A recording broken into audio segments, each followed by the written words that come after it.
haste hapangni budget no chajagi angai Tripura Pradesh Congress bodol Kasko Ashish Kumar Saha Congress Bobno Koktuma Thunan Baskango Koknarkha Pradesh Congress Kasko Ashish Kumar Saha taklai 2026-27 rang bishini je budget kari jakha o budget loko hamkraini budgetia o budget loko hamkrai khlaina bagai snamjakmani kalailia o budget loko rogno khuyo khiklaina bagai se snamjakha taklaini je budget kari jakha a budget khapengjakliya Tripura Pradesh Congress haini bagai Bidhan Sabha taklai 2026-27 rang bishni je budget kari jakha a budget no khapengjakya angmani chajagi angmani khokhenka Tripura Pradesh Congress ni Kasko Ashish Kumar Saha সাংবাদিক বন্ধুদের প্রথমে স্বাগত জানাই।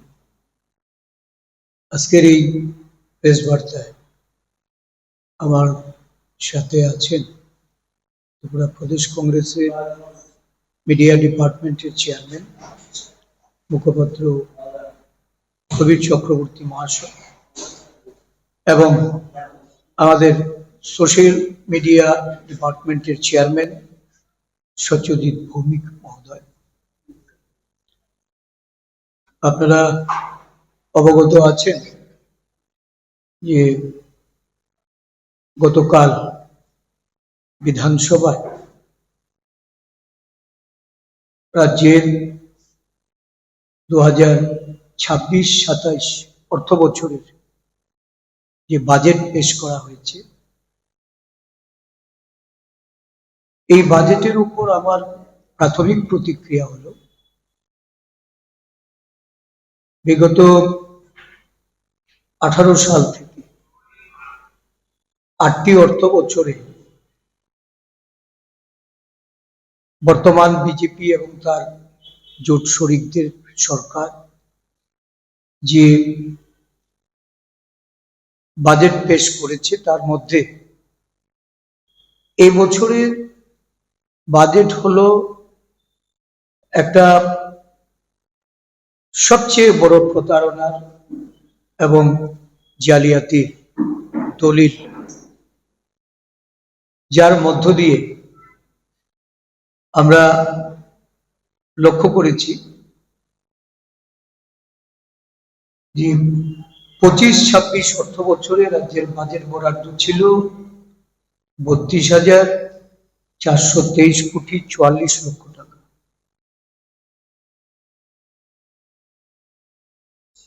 বছর শেষে সংশোধিত বাজেটে ঘাটতি দাঁড়িয়েছিল 429 কোটি 56 লক্ষ টাকা।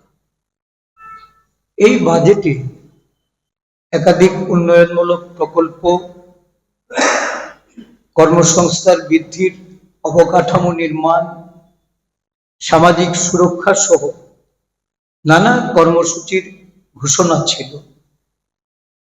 বাস্তবে তার কিছুই দেখা যায়। বর্তমানে বাজেট পরিকল্পনার পূর্বে রাজ্য সরকার ষোড়শ অর্থ কমিশনের কাছে আগামী 5 বছরের জন্য 1,78,000 কোটি টাকা তারা বরাদ্দের দাবি জানিয়েছিল।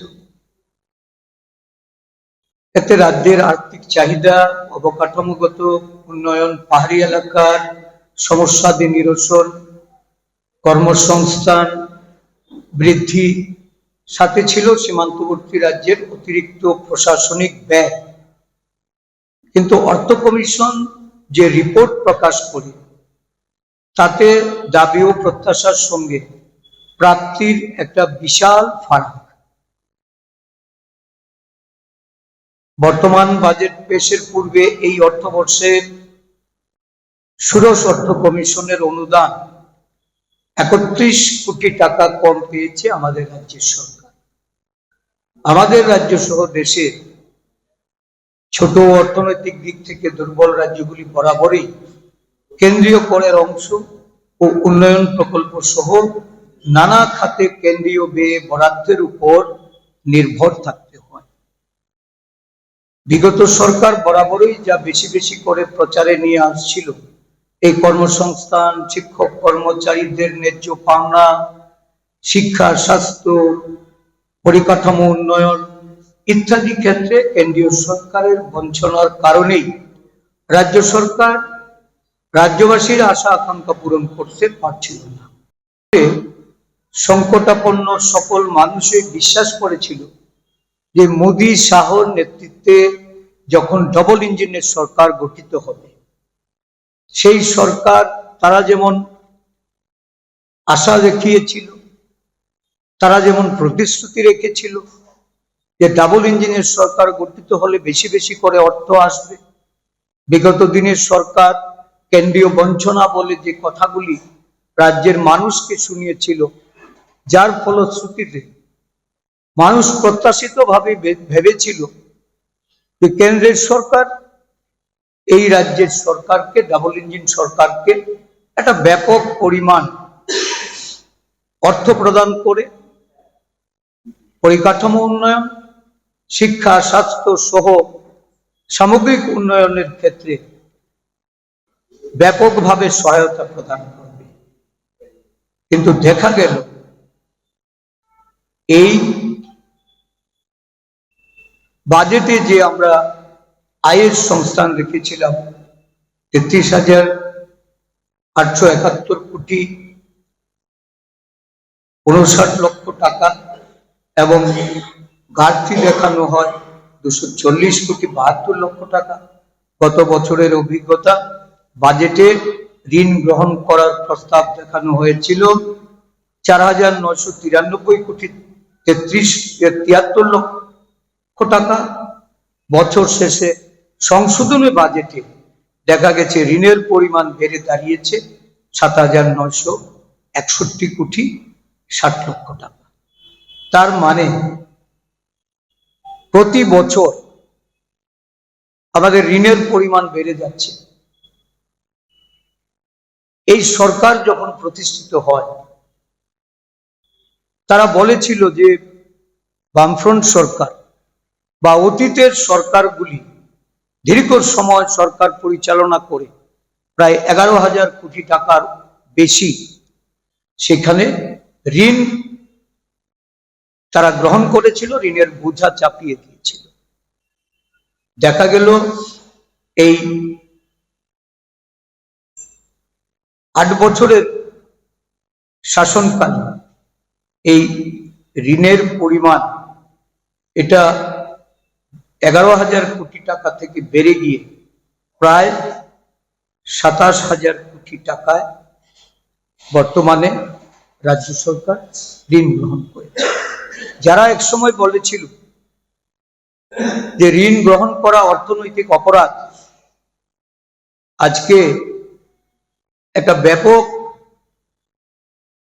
ঋণ প্রতি বছর সরকার যখন তারা নানাভাবে গ্রহণ করছেন, আজকে তাদের মন্ত্রী, তাদের সচিবরা বলছেন যে দীর্ঘমেয়াদী ঋণ গ্রহণের ক্ষেত্রে সেখানে কোনো ধরনের বাধা নেই বা তার কোনো ক্ষতির কারণ নেই। তাহলে বিগত দিনগুলিতে সরকার যে ঋণ গ্রহণ করেছিল দীর্ঘ সময়ে, এই ঋণ গ্রহণ করার ক্ষেত্রে এটা যদি অর্থনৈতিক অপরাধ হয়ে থাকে, আজকে এই সরকার এই অল্প সময়ের মধ্যে প্রায় 2.5 গুণের বেশি ঋণ রাজ্যবাসীর মাথায় চাপিয়ে দিয়ে এটা অর্থনৈতিক অপরাধ হবে না কেন? কেন এই ঋণের বোঝা আজকে ভারত সরকার, আমরা দেখছি একটা সময় যখন মাত্র 50 লক্ষ কোটি টাকা যেখানে ঋণ ছিল, এই ঋণের পরিমাণ বর্তমানে প্রায় 2,59,000 কোটি টাকা এটা দাঁড়িয়েছে। আমাদের দেশের সরকার যেমন দেশের মানুষকে ঋণ গ্রহণ করে ঋণের বোঝা চাপাচ্ছে, আমাদের রাজ্য, আমাদের সরকার প্রতি অর্থ বছরে এই ঋণের বোঝা ক্রমান্বয়ে বৃদ্ধি করে এমন একটা জায়গায় নিয়ে আজকে রাজ্যটাকে দাঁড় করিয়েছেন। উন্নয়নের একটা বড় অর্থ এই ঋণের সুদ প্রদানে বা এই ঋণ যে ঋণের একটা অংশ মেটাতে গিয়ে খরচ করে দিতে হচ্ছে। গত বছর ঋণ মেটাতে 2039,94,94,00,000 টাকা খরচা হয়েছে। তাহলে এই যে উন্নয়নের যে প্রতিশ্রুতিগুলি বাজেটে থাকে, বাজেটের উন্নয়নের প্রতিশ্রুতি বাস্তবায়িত করার ক্ষেত্রে যে অর্থের প্রয়োজন, না কেন্দ্রীয় সরকার দ্বারা এই অর্থ তারা প্রদান করে আদায় করে তারা এই প্রকল্প বাস্তবায়িত করতে পারছে, না রাজ্য সরকারের আয় বৃদ্ধি করে। কারণ রাজ্য সরকারের আয় বৃদ্ধি করার ক্ষেত্রে তারা যে সমস্ত দেখলাম এবার তারা আয় বৃদ্ধির কথা বলেছে, রোড সেস বাড়িয়ে দিয়ে সরকার যে প্রতিশ্রুতি দিয়ে ক্ষমতাসীন হয়েছে, কেন্দ্রীয় সরকার যে প্রতিশ্রুতি রেখে এই রাজ্যে ডাবল ইঞ্জিন সরকার করার জন্য মানুষের কাছে তারা যে প্রতিশ্রুতি রেখেছেন, আহ্বান রেখেছিলেন, আজকে দেখা যাচ্ছে এই 8 বছরে 8টি অর্থ বছর পেরিয়ে রাজ্যের ঋণের বোঝা যত দিন দিন বাড়ছে, পরিকাঠামোগত উন্নয়ন থেকে শুরু করে বিশেষ করে রাজ্যের শিক্ষিত, অর্ধশিক্ষিত যুবক যুবতী, গ্রামীণ যুবক যুবতীদের কর্মসংস্থানের ক্ষেত্রে সম্পূর্ণরূপে ব্যর্থ। একটি প্রতিশ্রুতিও তারা পালন করেনি। একটা জুমলাবাজ সরকার শুধুমাত্র বিজ্ঞাপন দিয়ে আর অঙ্কের জাগলারিতে তারা মানুষকে ভ্রান্ত করে তাদের সরকার পরিচালনা করছে। আমরা এর তীব্র বিরোধিতা করছি। তারা যে তাদের অর্থ আদায় করতে চাইছে, এতে জনগণের বর্তমান পরিস্থিতিতে দেশের মুদ্রাস্ফীতি, যুদ্ধজনিত কারণে মানুষের হেসেলে যে ধরনের খরচা বৃদ্ধি পেয়েছে, সেই তুলনায় আজকে না আয়ের সংস্থান আছে, না কর্মসংস্থান আছে। উন্নয়ন বলতে এই সরকার কেন্দ্রীয় অর্থ আনতে যেমন ব্যর্থ, রাজ্যের আয় বৃদ্ধির ক্ষেত্রে বা ছোট রাজ্য হিসাবে উত্তর পূর্বাঞ্চলীয় যে সরকারি যে আর্থিক সহায়তা, এই সহায়তা আদায় করতেও তারা ব্যর্থ। মূলত ডাবল ইঞ্জিন সরকার এখানে ঋণগ্রস্ত একটা অর্থনৈতিক ব্যবস্থা তারা পরিকাঠামো এই রাজ্যবাসীর জন্য তারা উপহার দিতে চলেছে। যে কারণে আমি বলছি যে এটা জালিয়াতিপূর্ণ, এটা পেপার জাগলারি, কাগজে পত্রে বিজ্ঞাপনে দ্বারা দেখায় উন্নয়ন, আসলে না এতে যুবকদের কর্মসংস্থান সহ কোনরূপ দিশা আছে, না শিল্পনীতি, শিল্পের সম্প্রসারণের কোনো দিশা আছে, না এই রাজ্যে কর্মচারী স্বার্থে রাজ্যের কর্মচারীদের তাদের ব্যাপক যে ডিএ থেকে শুরু করে তাদের বিভিন্ন ন্যায্য পাওনার ক্ষেত্রে, পেনশনার্সদের ন্যায্য পাওনার ক্ষেত্রে যে পরিমাণ ফারাক, এই ফারাক এইটার ব্যবধান কমানোর ক্ষেত্রে সরকারের কোনো পদক্ষেপ নেই। তাই এই বাজেটকে আমরা বলবো যে এটা এই রাজ্যের মানুষের দুর্দশা পূরণ করার ক্ষেত্রে সম্পূর্ণভাবে ব্যর্থ। বিগত দিনে যেমন তারা ব্যর্থতার দলিল তারা প্রস্তুত করে জনসম্মুখে নিয়ে এসছে, এবারের বাজেটেও আরেকটা ব্যর্থতার দলিল আমাদের সামনে তারা এসেছে। আমরা এর বিরোধিতা করি এবং রাজ্য সরকারের এই ভূমিকা, যেখানে ষোড়শ অর্থ কমিশনের কাছ থেকে আদায় করতে তারা ব্যর্থ, কেন্দ্রীয় সরকারের কাছ থেকে অর্থ আদায় করতে ব্যর্থ সরকারের আমরা এই বাজেটকে, এইটাকে আমরা কোনোভাবেই সমর্থন করতে পারি না। ধন্যবাদ আপনাদের। যে সম্প্রতি আমাদের দিল্লিতে বাজেট অধিবেশন চলছে, সেই বাজেট অধিবেশনের কিছু তথ্য গতকাল আমরা আমাদের প্রদেশ কংগ্রেসের প্রেস বিবৃতিতে আমরা তুলে ধরেছি। যে একটা সরকার কতটা জালিয়াতিপূর্ণ প্রতারক হতে পারে এটা সেই বিবৃতিতে খানিকটা উল্লেখ করার চেষ্টা করেছিলাম। আমি বিস্তারিত বিবরণে যাব। আমি শুধু বলবো, মোদি শাহ এবং বিজেপি দল আমাদের দেশে এবং আমাদের রাজ্যে ছোটবেলা থেকেই আমরা দেখে অভ্যস্ত ছিলাম, যখন টেলিভিশন ছিল না, বাজেট অধিবেশন হলে পরে কি কেন্দ্রে কি রাজ্যে রেডিও খুলে সাধারণ মানুষ বসে থাকতো বাজেটে কি নির্দেশাবলী আসবে। টেলিভিশন যখন এসেছে ঘরে ঘরে বাজেট নিয়ে চর্চা হতো।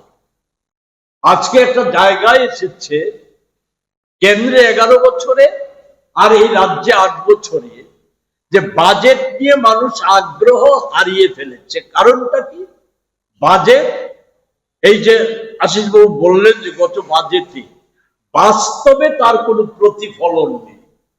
এই বাজেটও ভাষা ভাষা ভাবে যে বিষয়গুলি উল্লেখ করা হয়েছে, বরাদ্দের কথা উল্লেখ করা হয়েছে, সেখানে না আছে বলা হচ্ছে 8 বছর সমানে বলে গেছে করবিহীন বাজেট। কিন্তু আমি শুধু একটা উদাহরণ দেবো, শুধু রোড সেস, যা এই বাজেটও ইঙ্গিত বহ যে আগামী দিনে এটা আরো বাড়বে।